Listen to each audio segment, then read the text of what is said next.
Hey friendos, what's going on? My name is Jamie Dean, and today on Sidescrollin I thought we might just chill out a bit, take it easy, and have a bit of a flip through something that I picked up in a secondhand bookstore recently, and that is the Retro Gamer Magazine 25th Anniversary Story of Pokemon.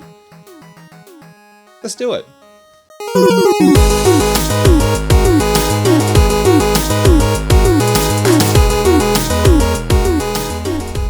Alright, so here it is. I picked this up for, I don't know, a couple of bucks. I just saw it sitting on a shelf in a secondhand bookshop, and I thought, you know what, that might be a really, really interesting read. I fucking love Pokemon, and having a sort of like a 25-year retrospective magazine, I thought sounded really, really good.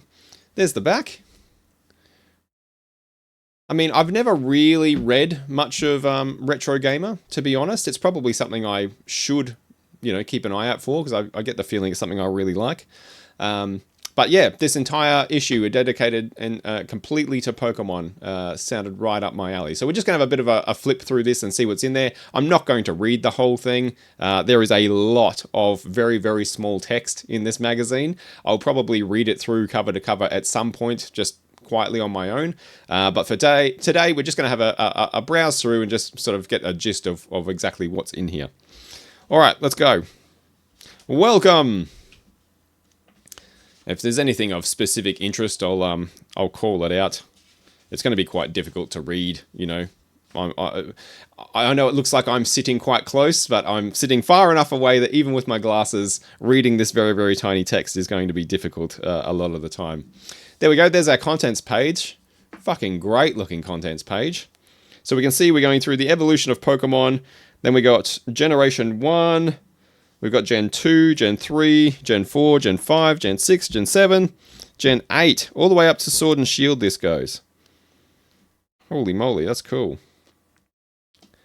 I'm actually really excited to have a look through this, hey? I've been holding off so I can have a flip through with you guys. It's been difficult. Check that out. That's such a cool splash page. The evolution of Pokemon. Explosively popular in the 90s, Pokemon has outlived the initial fad and become one of the world's most popular series of games. Nick Thorpe talks to the developers about the series that challenges you to catch 'em all. Here we go. Oh, look at that. Look at the fucking old retro Game Boy shots, man. I never owned an original Game Boy. I had a Game Boy Pocket, and I got a Game Boy Pocket I want to say the Game Boy Advance was already out when I managed to get a Game Boy Pocket. It was really, really late in its lifespan. But even so, just the old green screen. A friend of mine had one. He'd bring it to school every day and play Pokemon Blue, and I'd just sit there watching him entranced. So cool. Let's have a look at these Pokemon facts. Heaviest and lightest Pokemon. Celesteela at basically a ton. Ghastly at pretty much nothing. The longest and shortest Pokemon. Wailord is the longest at what's that say? 1,450 centimeters. Joltik at 10 centimeters. Pokemon on the silver screen. So this is talking about how a lot of people's introduction, especially over here in the West, to Pokemon would likely have been through the show, and that was certainly my experience. I came across the show a decent amount of time before I realized that there were also games, and I thought the games were based on the show and not the other way around. I think that was true for a lot of people just because of the way they were released here, especially in Australia. We tend to get things, well, used to, especially back in the day, back in the 90s, get things considerably later than the rest of the world. Pokemon cards. I owned the first 2 decks that they released for the Pokemon TCG. With that foil Charizard that, is everyone's big sought after. Fucking hell. How much would they be worth now? Those 2 complete decks with their deck boxes and everything. Crazy. That's buy a house money. Fastest Pokemon and slowest Pokemon. Regieleki? Is that how it's pronounced? And Munchlax as the slowest. We've got some breeding. Lots of alternative monster raising games are available for hipsters to enjoy. Wow. Just chucking some shade there. Spin-offs. Oh, good old Pokemon Snap, man. Fuck. I loved Pokemon Snap. Hey You Pikachu, which I'm pretty sure we never got a PAL version of. In fact, I don't even know. Did that ever come out in the West at all? I don't believe it came out here in Australia. Pokemon Pinball, Pokemon Stadium. Whoa. Yeah, man. Pokemon Conquest. I wanted to play this game so fucking bad because I love those turn-based tactics style games like Advance Wars, and just the idea of having a Pokemon one where, like, you know, all these warlords had Pokemon and were using them in sort of military conquest was just such a fucking cool idea. I'd love to track a copy of that down and give it a go. I've never been able to find it. Even back then, like when it came out, I don't think it was easy to find here. Pokemon Ranger, Pokemon Mystery Dungeon, Pokemon Dash. What do we got here?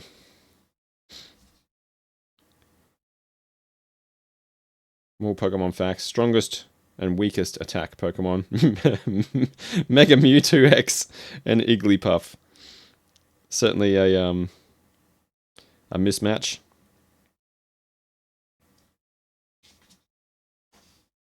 Some shots there from Black and White, I believe that is. Yep. More from Sword and Shield over here. Gen 1. Oh, 1996 first released. I think 1998 we got it here. Wow. Yeah, that's where my heart lies, as I'm sure is true for a lot of you who are watching this.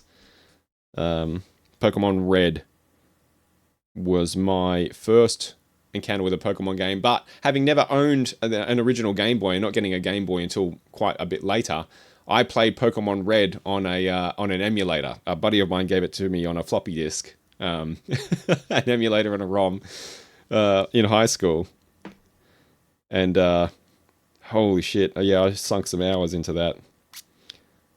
Obviously on the family computer, so I was not popular.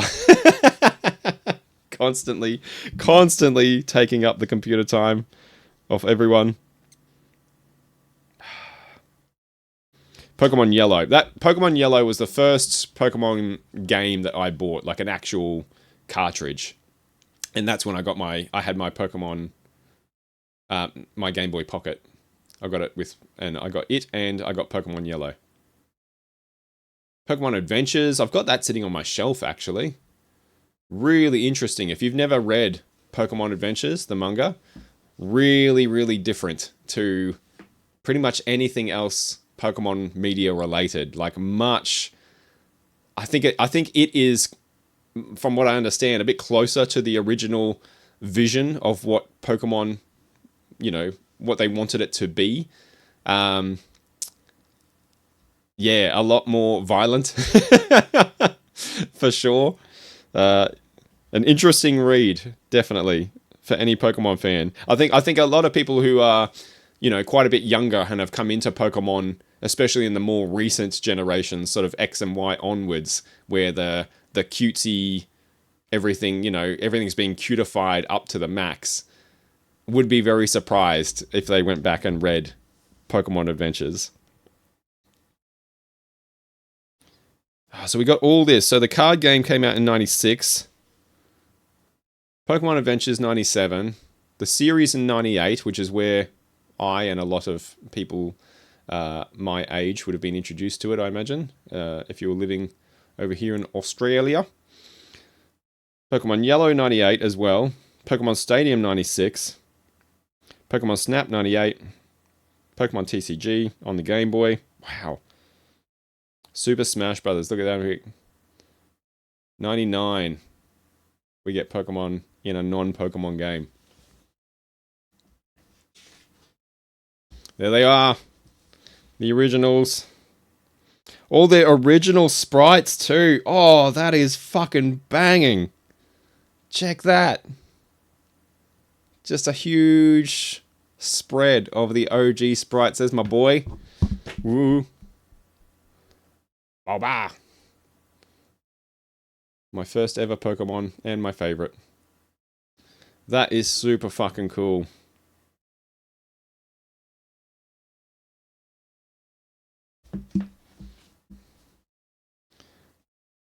The DNA of every generation can be traced back to these forebears. Here we go, red and blue. They've done a great job laying this out. It looks fantastic. Those original covers, so fucking iconic. I've got them. I'm unfortunately not rich enough to own boxed copies of red and blue. I do own cartridges of red and blue, and I've got them in reproduction boxes on my shelf behind me, just for the art. Those box art. The box art for red and blue is just so fucking iconic. Those beautiful Sugimori watercolors. Just gorgeous.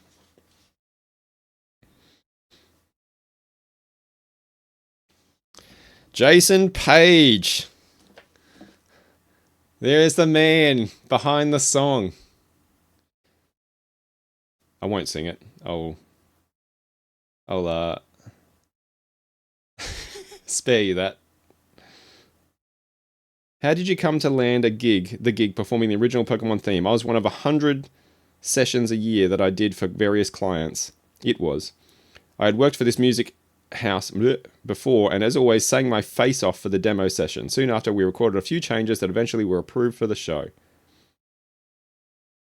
Oh, and the album, To Be a Master. I want to track that down too. I fucking love that album, man. Loved it. And I loved how they played like the music videos from it at the end of every episode, like a different track, like a little snippet of To Be a Master, one of the To Be a Master tracks. Ah, oh, so fucking good. So good.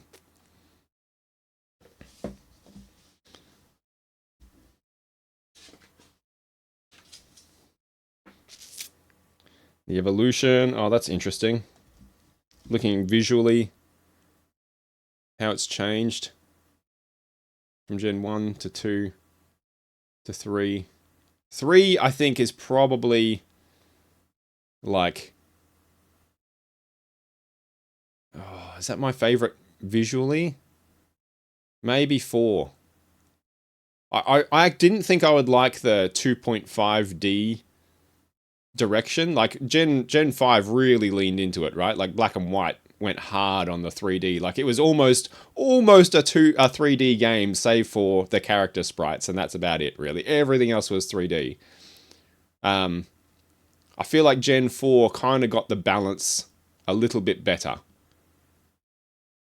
I think that might be my favorite looking. It's Gen 3 or 4.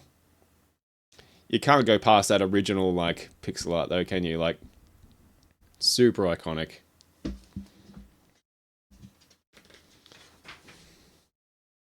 The science of Pokemon. Pikachu used Thundershock.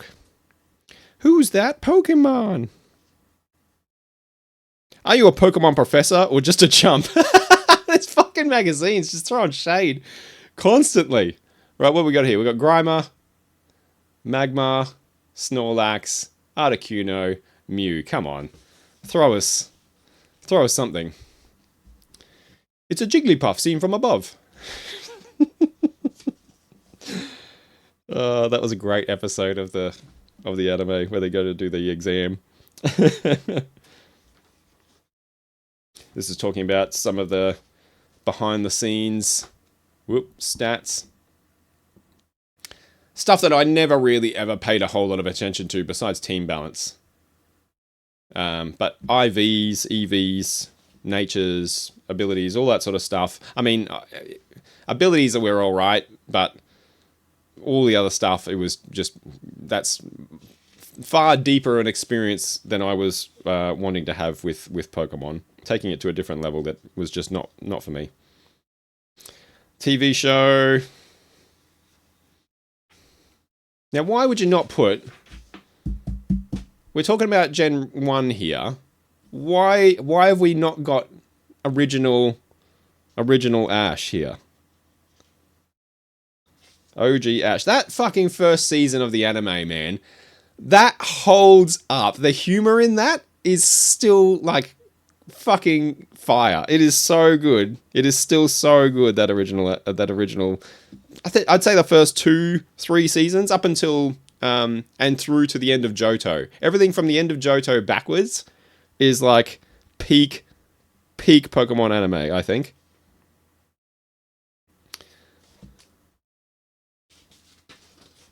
Well, we got a splash.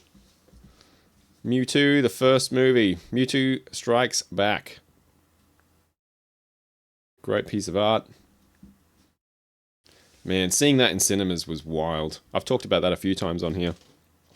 Going to the movies. Like, the movies, I don't know, like, you just never really saw things from TV, especially cartoons from TV, translate to the big screen back then. You know, it's much more commonplace now with, you know, modern anime, One Piece, Demon Slayer, that sort of thing. We've seen, you know, Dragon Ball Z. We've seen movies of those now, Dragon Ball Super more specifically, up in the big screen every now and then. But back then, back in the 90s, you never saw that translation to the big screen. And so when it got announced that Pokemon was making a movie and you went to see it, it was surreal, man. Like, I can't quite describe how bizarre that is. Like, it's something that, you know, again, if you're much younger than I am, it's probably like what's the big deal? But back then it was a big fucking deal that something like that got put into a movie theater, you know. The TCG, quite enjoyed it back in the day. Like, I enjoyed playing it more than collecting it. Never been much of a card collector, really. Although when they released that the Scarlet and Violet 151 set, that I bought a few packs of that for sure. That nostalgia got me. Gen 2. So now we're talking, like, a lot of people's favorite generation, Gen 2. Like, my heart's with Gen 1. You know, I know it's not now. You would never recommend it to anybody. It's by far and away, it's janky as fuck. It's grindy. It's not the most enjoyable generation of games to play. And I can see how a lot of the improvements that got made in Gen 2 made that generation very, very special to people who had already played Gen 1 and to people who were coming into it new and fresh, which is still, you know, we're talking like peak Pokemon fever here, and seeing new Pokemon, new critters that had never been seen before, again, was nuts. We got a little glimpse of it, a little taster in Pokemon the first movie with Donphin at the start, and it was like, holy fuck, what the fuck is that thing? You know? There we go. Gold and Silver in 99. Cerebi launches in 99. Holy crap. Pokemon the movie 2000, which was also good. Johto Journeys, yep, great fucking, another great series. Really big, a huge series, that one. I can't remember how many episodes are in it, but it's much bigger than the first one. And a really good theme song. Like, it was going to be hard to match the, and I don't think they ever will match that first theme song, right? But the Johto theme, the opening theme, was really good. I really liked it. Pokemon Crystal, Puzzle Challenge, Pokemon Stadium 2, the Pokemon Mini, Super Smash Bros. Melee, and the Pokemon Center opens in New York in 2001. Man. There they are. So I'm doing my best here to... And we've still got the old school sprites, which I really like. You know, like you look at the sprite work between Gen 1 and 2, and there's not a huge artistic difference yet. They're still very much the same. You can tell they're based on the same hardware. They look like they fit into the same world, sprite-wise. Very cool. I love these splash pages are fucking awesome. I'd love to get like a poster or something of that. Gold, silver, and crystal. Here they are.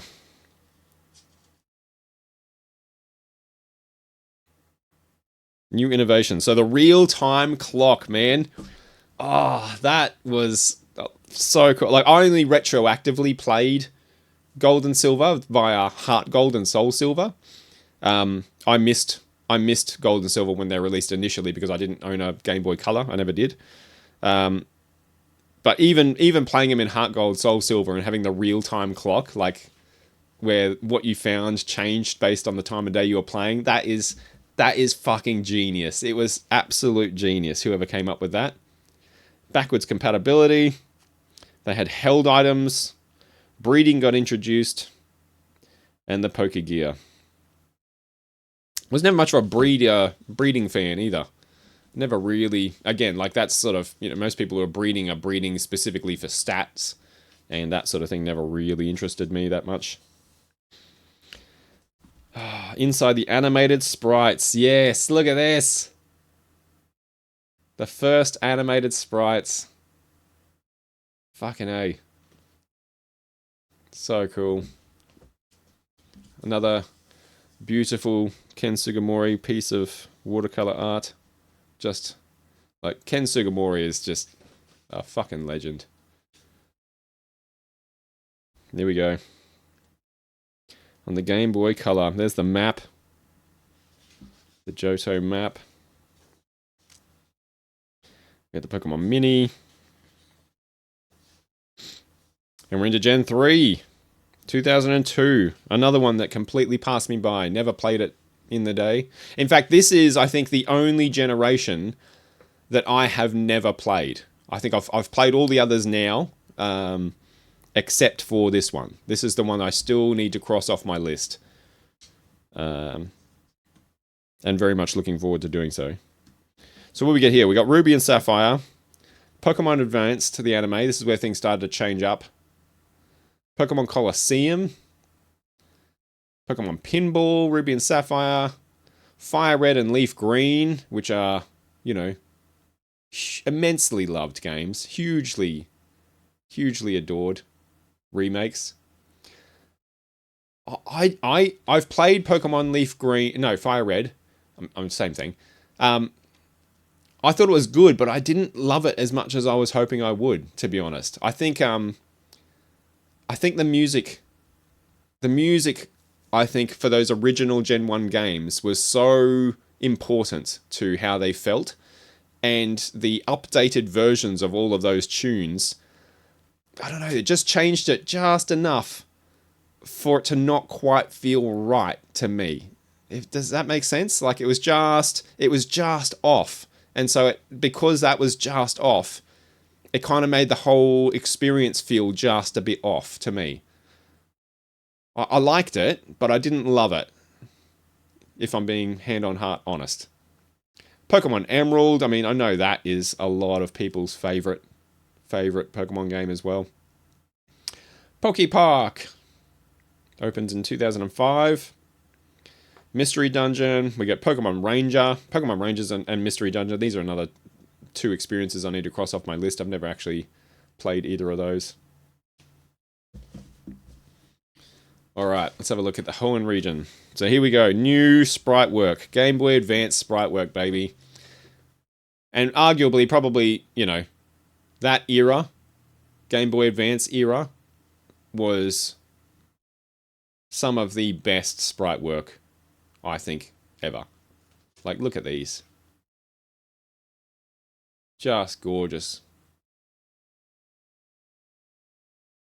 They're so much less pixelated than the previous two gens. So much more colourful. Better animated. Yeah.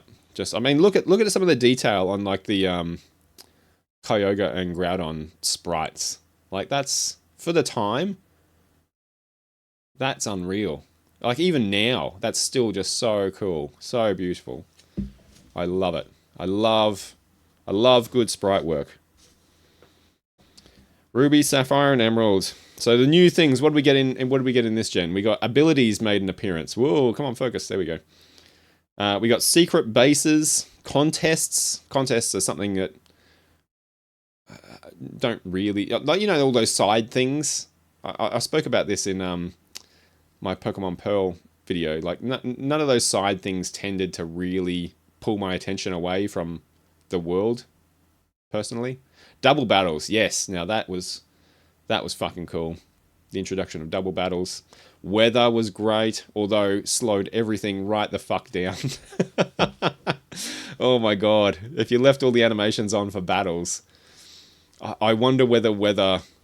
Like, I liked that weather was present in the world, but slowing the pace of the game down to acknowledge that it was raining or whatever in every single fucking wild random battle you came across got tedious. Greetings from Hoenn. There's the Hoenn map. I'm really looking forward to actually going through and reading this properly, hey? The Pokemon remakes.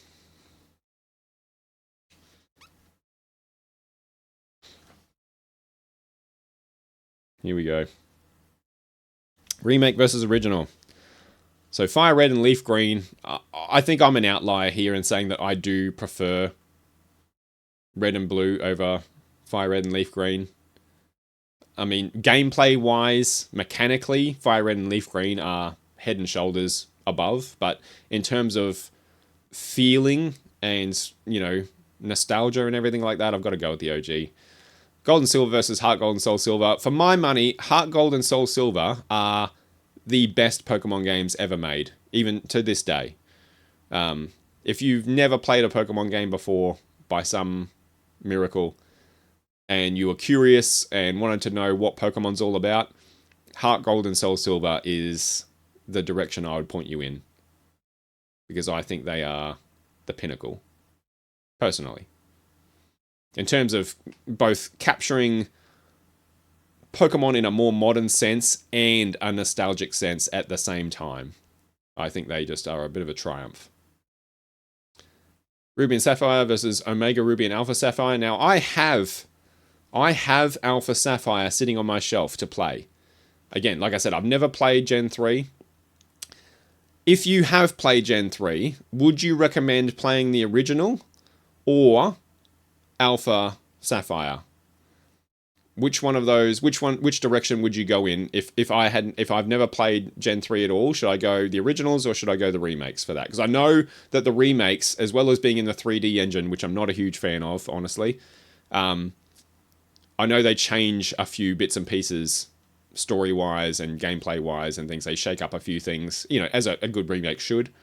But if I've never had that experience, please leave a comment and let me know which direction I should go. If I should play that one, or if I should hang out and try and track down a copy of Sapphire, which is on my Grails list. Yellow versus Let's Go Pikachu and Eevee. I mean, Yellow wins that hands down for me. Let's Go. I mean, it succeeded at what it wanted to do. It just wasn't. And it's gorgeous. It's a beautiful game, but it didn't really. It didn't really sing for me personally. And we got the mystery dungeons again, which I don't have a lot of experience with. That's my boy Turtwig. Why is Turtwig here? Turtwig was Gen 4, wasn't he? Aren't we in Gen 3? Odd. We got Piplup. And Chimchar. What's going on here? Are we just pure... Oh, is this because we're talking about remakes? Okay. Very good. So, the remake for Gen 4, the remake, Diamond and Pearl, Brilliant Diamond and Shining Pearl, I actually quite liked... I played Brilliant Diamond and I quite enjoyed it. I know they are, for whatever reason, much maligned and loathed. I had a good time with it, I'll be honest. Like, I played Platinum originally. That was my game for that generation. And I must have put like 70 hours or something in.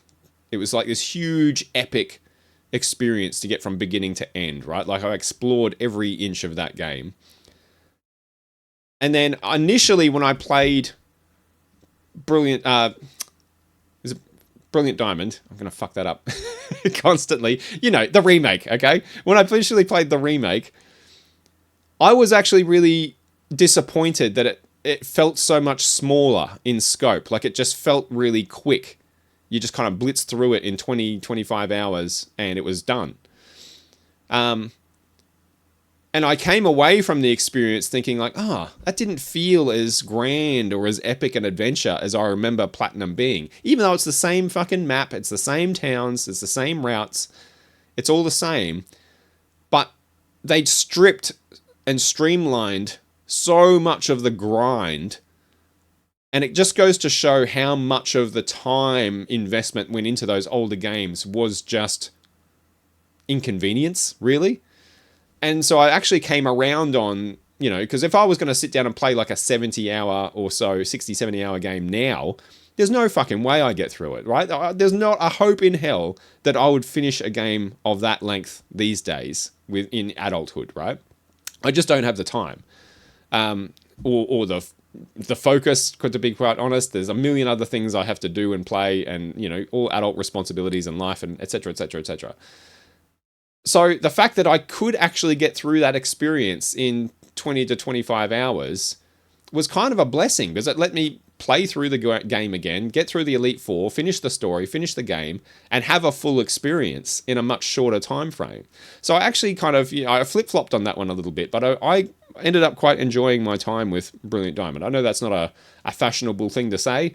I liked it, you know, I quite liked it.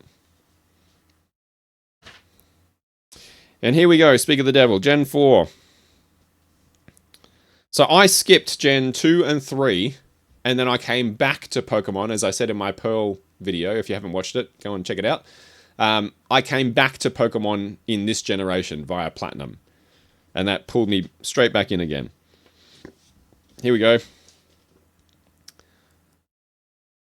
More sprite work, more lovely sprite work. It doesn't, like, these sprites don't have the charm for me of the generation before, of the Game Boy Advance sprites.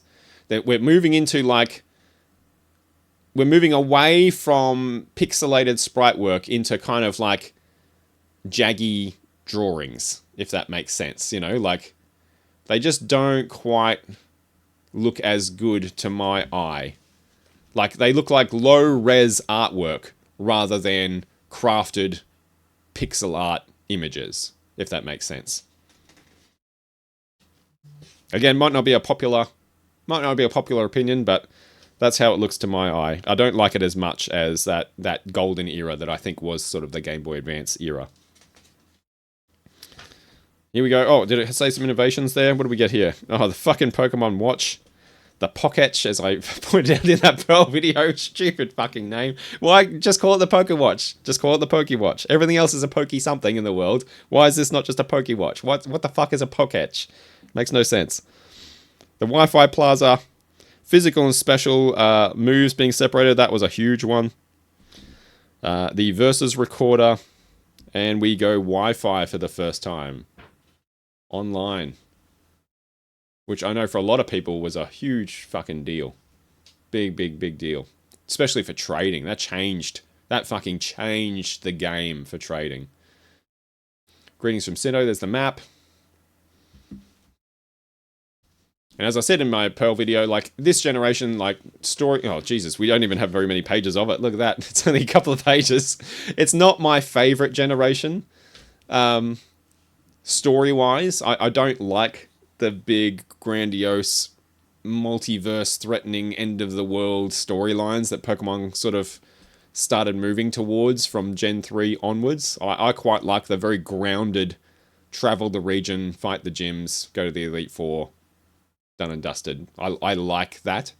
I would love to see a return to that, personally. Again, an unpopular opinion, I know. That's just what I like, because I think the world itself, the region, like, this is the main character of a Pokemon game.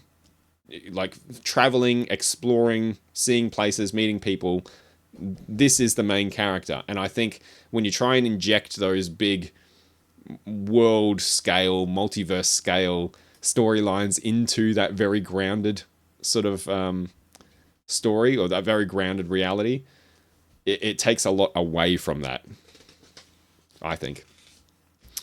Gen 5. Such a controversial one when it came out, but now a much beloved one. So we've got Pokemon Black White, Pokemon the series, moves into Black White, the global link, Pokemon typing, the Pokedex 3D, Pokemon Black 2 and White 2, the first direct sequels, Dream Radar, Pokemon Conquest makes a return, Pokédolls, and Pokemon Origins. Oh man, have you seen Pokemon Origins? That was so cool when that launched. Oh my god, I'd forgotten about that until seeing it just now. I might go back and watch that. Beautiful animation. Yeah, that was great. Great little mini-series. Very nostalgic. There's our lovely sprites again. Very similar. And again, beautiful artwork, but it just doesn't speak to me the same way that the Gen 3 ones do.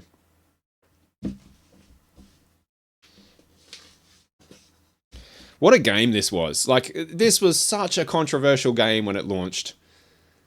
You know, it got so much shit. I was one of those haters. I don't even remember why I didn't want to play it when it came out, to be honest. Like, I don't know if I was just jumping on the bandwagon or if there was something about it that just, I don't know, it just didn't feel like Pokemon when I looked at it. But having recently gone back and actually played through this game, like, I was a fucking idiot. Like, it was such a good game. One of my favorites, actually. It was the first game to give me that feeling of playing the originals again in terms of having just a region-only Pokedex. I wish, like, that was what everyone hated about this game, right? Is that all your favorites, oh, I can't have fucking Charizard or whatever. That's what I love most about this generation, was that it took that Pokedex and just fucked all of the other ones that had come before it off and only included the Pokemon native to that region, endemic to this region. And that just amplified that sense of discovery so much, I think. I wish they would do that for every other. They never will, because there was so much backlash to it from this. But I'd love to see them get the balls to just go, nah, that's how every generation of Pokemon's going to be. It's going to be region-only Pokemon. I'd play them all if that was the case. Because that gives you that sense of wonder and exploration and adventure that you got from Red and Blue when you had no idea what these little critters were, no idea what was going to be in the next patch of grass. Instead of like, now it's like another Spearow, another Hoot Hoot, you know. So I definitely applaud that for sure. We've got our starters.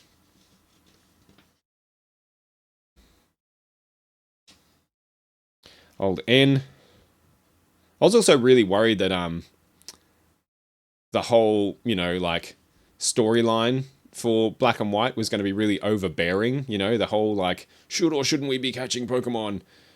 Oh, fucking, like, existential, that's what I'm trying to get at, existential crisis, you know, like, but it wasn't. It didn't end up being anywhere near as deep or, you know, heavy-handed as I think it was made out to be by a lot of people. It was just kind of like, it was there, and then it was super duper obvious immediately that it was pretty shallow, you know? Which is fine. Like, I'm okay with that, because like I've said, I don't want those big, overbearing storylines in my Pokemon, personally. Oh, Origins. Yeah, I am going to go back and watch this. Just reading this again has made me go like, yep, I'm going to give that another watch. Really cool. And here we go, into full 3D with Gen 6, X and Y. This is my daughter's first Pokemon game. So, how many years have we transpired? We've gone from 1996 or 98 for me, all the way forward to 2013 now. And this was a big deal, man. When X and Y came out, This was a huge deal. This is where we got Omega Ruby Alpha Sapphire as well. Pokken Tournament. That was quite a cool fighter, actually, that one. Another mystery dungeon, super mystery dungeon, the 20th anniversary of Pokemon. Pokemon Generations. That was quite cool, seeing a lot of those. Oh, and Pokemon Go. Fucking hell. 2016, we got Pokemon Go. That was quite cool. Like, the game itself was you know, it wasn't much of a game. Like, it wasn't for me. If you loved it, awesome. It wasn't superly for me. But seeing it didn't even come close to being what Pokemania was like back in 1998. But it was like a little taster, you know? It was a little step in that direction of giving people just a little glimpse of what it was like in 1998. Having everyone loving Pokemon, talking about Pokemon, out playing Pokemon again. That was really cool. That was my favorite part of Pokemon Go, you know, was sort of recapturing just a little bit of that magic. And for that, I think it was awesome. There's our Pokedex with all 3D models for the first time, as well as a trimmed a trimmed Avalugg there. Is it trimmed? Or is that... No, it's not trimmed. I thought it was cut off. I thought the image was cut off. No, it's just flat top. Mega Evolutions. See, I'm not a fan. I'm a bit of a purist when it comes to Pokemon. Not a Mega Evolution fan. Sorry. It's just how it is. New innovations. Mega Evolutions. Wonder Trade. O-Powers. Fairy type gets introduced. So that was a big one. Not since Gen 2 had we seen a new type come into the game. The Kalos region. Pokemon Go. Here it is. Get out there and flick some balls at some invisible things. It's a cool idea. Like, it's something that if this technology existed in 1998, I would have gone fucking apeshit for it. Absolutely apeshit for it. So I get it. I get the appeal. Like I said, even though it didn't end up... Like, my daughter loved it at the time. So even though it wasn't from me, I understand the appeal. Certainly. Except for those, like, poor businesses or houses that had, like, like Pokestops, what's that what they're called? Outside. You just got crowds of fucking loiterers all day long. It's hanging around. Gen 7. Alola region. Another one that I haven't played. Wasn't superly interested in Sun and Moon, I'm going to be honest. Again, like, having played X and Y and not really loving the 3D, the move to 3D. It's funny, like, back in 1998, you know, you dreamed about seeing a 3D Pokemon game. How fucking incredible that would be if a 3D Pokemon game existed. But by the time you actually get to Gen 6, like... you sort of like, you're looking backwards, or I was anyway. Like, by the time you got here, you were kind of nostalgic for the sprite work, and I wanted it to sort of stay 2D. And I think that's probably true of a lot of people my age who grew up with it, right? A bit of a get off my lawn opinion, sure, but I don't know. There's just something that I feel like 3D Pokemon just kind of lost the charm a little bit. The sprites, the 2D, it had so much charm to it that just didn't really translate, I don't think. Like, 3D Pokemon to me feels quite sterile. That's just how I feel about it.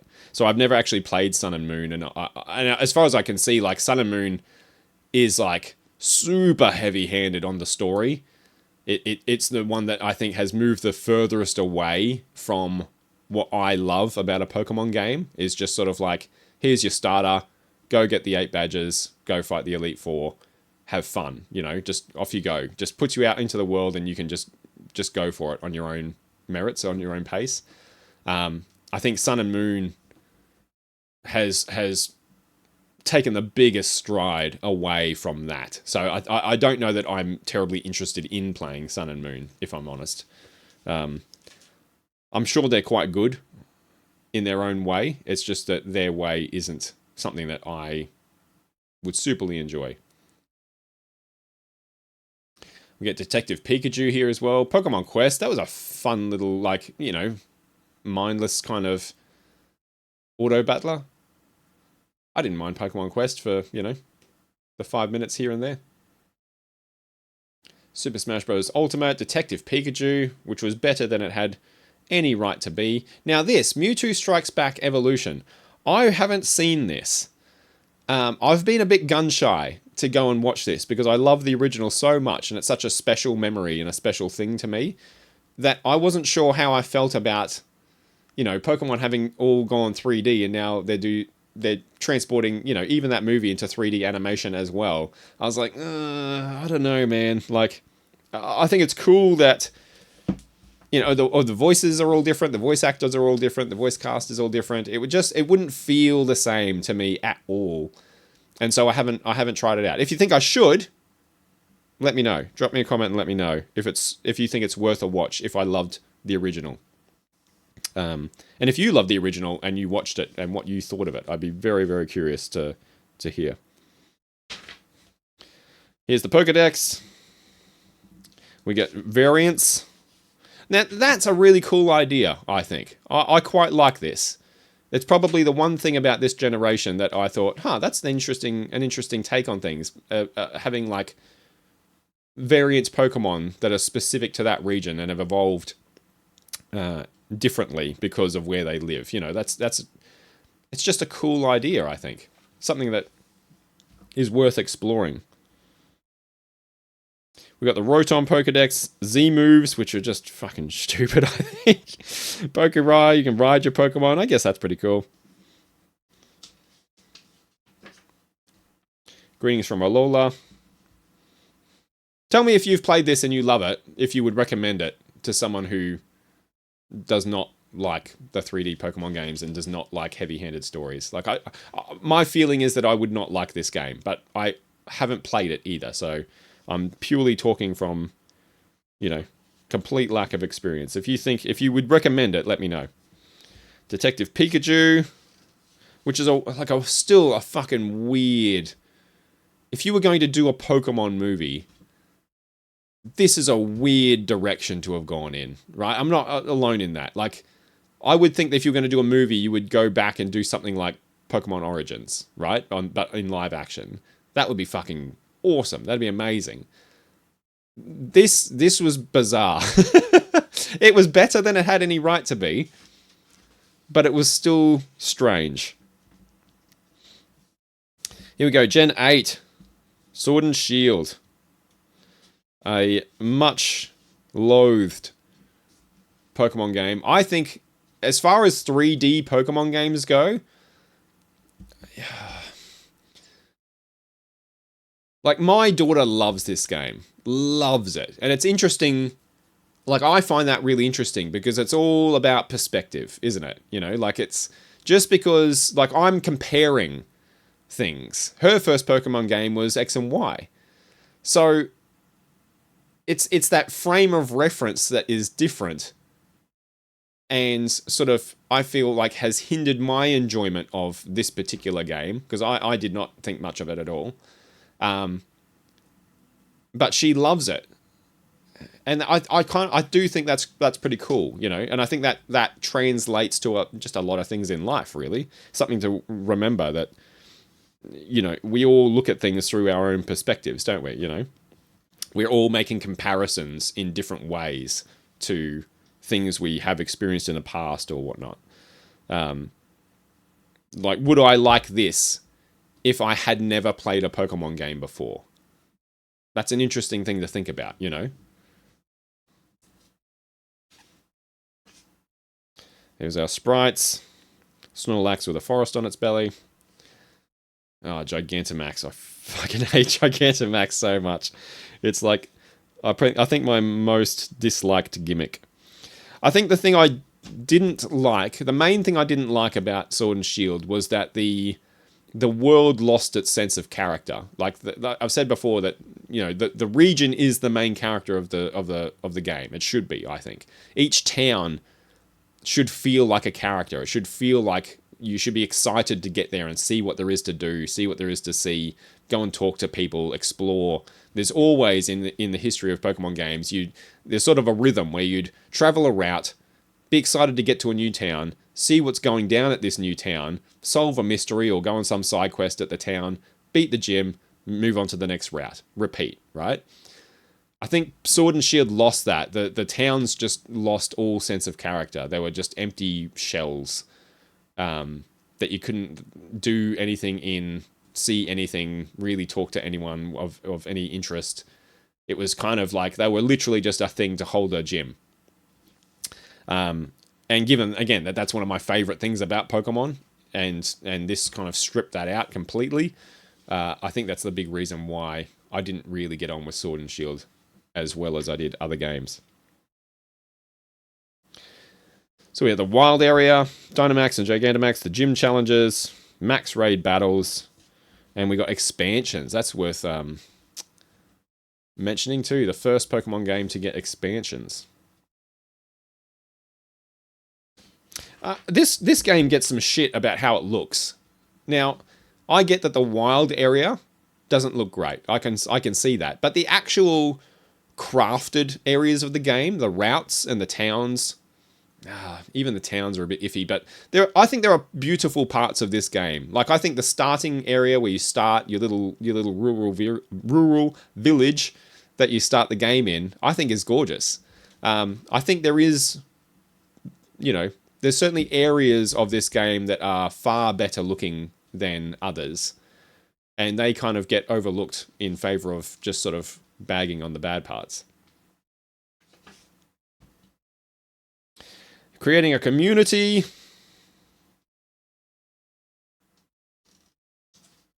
We got like a bit of a mention here of the Nuzlocke challenge, which I think if you're of sort of similar to age of me, God, what's wrong with my words today? I can't get my words out. If you're of a similar age to me, no doubt you've tried your hand at a Nuzlocke or two, or some variant thereof. Twitch plays Pokemon. Oh man.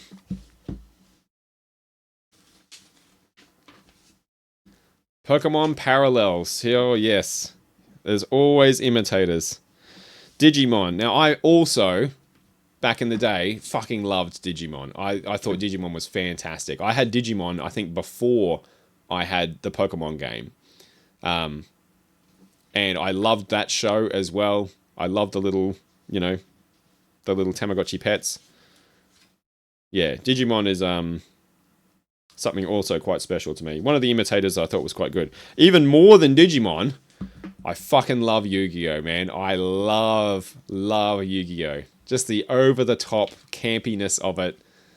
The way that they craft the battles. Like, because they're just playing a card game. But the way that is crafted into an entertaining watch on a show is very, very clever. Very well done. Yeah, I adore Yu-Gi-Oh. I think it is brilliant. Monster Rancher. Never even heard of that. Yokai Watch. Whoa, we're out of focus. And that is it. And a little poster of the movie to finish us off. So there we go. That is a flip through Retro Gamers 25th anniversary, the story of Pokemon issue. What did you think? I loved that. That was a really how long have I been doing this now? Nearly an hour. I've been sat here flipping through this magazine, and it's like no time has gone past at all. And I will now go back and delve into it again and actually properly read through the whole thing. Yeah, that was awesome. I'm so happy that I came across this in my little secondhand bookstore, and now it can sit on my shelf as a nostalgic little journey whenever I want to bring it out and have a wander through. And I think it did that very, very, very well. So I hope that was a little bit of a nostalgia for you. I hope that was interesting and entertaining. If you made it this far, thank you so much. I really do appreciate you hanging out. But it's going to do it from me for this particular video, my friends. Thank you so much. My name has been Jamie Dean. If you liked the video, think about heading on down and giving it a like, or even subscribing while you're down there. But otherwise, until next time, make sure you keep on side scrolling. Bye-bye.